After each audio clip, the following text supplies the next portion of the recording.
உட்கார்றது நிறைய இடம் இருக்குது. இருந்தாலும் முடியாதவங்களுக்கு ஒதுக்கின இடத்துல நம்ம உட்காரக்கூடாது. பார்த்தீங்களா, வீடியோ ஸ்டார்ட்டில் நீங்கள் வந்து ஹலோ ஹலோ பவானி லைஃப்ஸ்ன்னு சொல்லும்போது கூன்னு சவுண்டு கேட்டுருக்கோம். பார்த்தீங்களா, அந்த சவுண்டு என்னென்னா கண் தெரியாதவங்க வந்து ட்ரெயின் ஏறுவாங்க. பார்த்தீங்கன்னா, அந்த சவுண்ட் வச்சு தான் அவங்க ஏறுவாங்களாம்.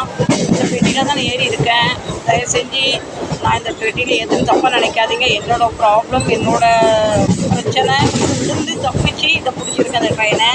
சரியா? Hello friends, Bhavani life style ரொம்ப நாள் கழிச்சு ட்ரெயின் வீடியோவில் வந்திருக்கேன். ஏன்னா ட்ரெயினில் வீடியோ எடுக்கிறது அந்த அளவு வந்து கஷ்டமாக இருக்குது, கூட்டமாக இருக்குது, ஓட முடியதாக இருக்குது. மொபைலை கையில் பிடிச்சி வீடியோ எடுத்து தொப்புடு கீழே விழுந்துடுறேன், சிலது தொப்புடு மொபைலை போட்டுடுறேன். இன்றைக்கி ஒரு பெரிய மிஸ்டேக் ஆகிட்டு. மிஸ்டேக்னால் நான் ஓடி வந்த பார்த்திங்கன்னா ட்ரெயின் இப்படி எடுத்துட்டாங்க. எப்போவுமே நான் லேடிஸ் கம்பார்ட்மெண்ட்டில் ஏறுவேன். ஆனால் இன்றைக்கி லேடிஸ் கம்பார்ட்மெண்ட்டில் ஏறல. வயசானவங்களுக்கு முதியோருக்குன்னு ஒதுக்கப்பட்டிருக்கும். சிலவங்க வந்து கை கால் சரியில்லாதவங்களுக்கு ஒதுக்கப்பட்டிருக்கும். அதில் ஏறிட்டேன்.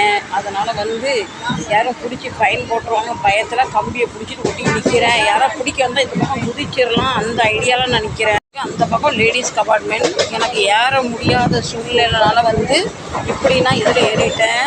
இந்த வேலைக்கு போகிற இடத்துல பயங்கர கூட்டம் இருக்கும். நான் செஞ்ச தப்பு தான், வயசானவங்க தப்பு, பெட்டியில் ஏறுறது தப்பு தான். ஆனால் என்ன செய்யட்டும், அங்கே கூட்டத்தை பாருங்கள். இப்போ இதுலேயும் நான் ஏறலைன்னா பின்ன ட்ரெயின் மிஸ் ஆகிட்டுனா எனக்கு 1 மணி நேரம் கழிச்சு தான் ட்ரெயின் கிடைக்கும். அங்கே வந்து ஏற முடியாத சூழ்நிலை வாசல் வரைக்கும் கச்சன்னு பெண்மணிகள் எல்லாம் சாப்பாடு பையும் டிஃபினும் பேகும் தூக்கி நிற்கிறாங்க.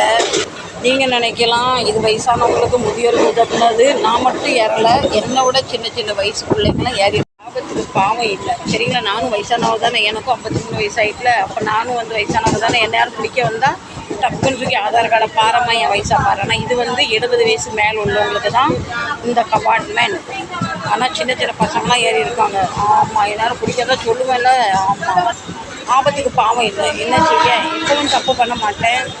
இன்றைக்கி ஓடி வந்ததில் நான் கீழே விழுந்து மேல் பல்லும் உடஞ்சிருக்கும்.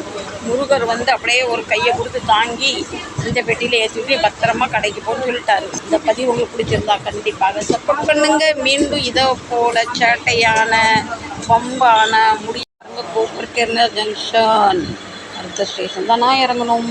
கோப்பர்கேர்னர்லேருந்து வண்டி பெறப்பட்டு அப்படிலாம் வருஷத்துக்கு 2 தடவை எங்கள் அம்மா ஊருக்கு கூட்டு போகும்போது ட்ரெயின்னா 1 மாதத்துக்கு தூங்க மாட்டேன். ட்ரெயினில் போகணும் அவ்வளோ ஆசைப்படுவேன்.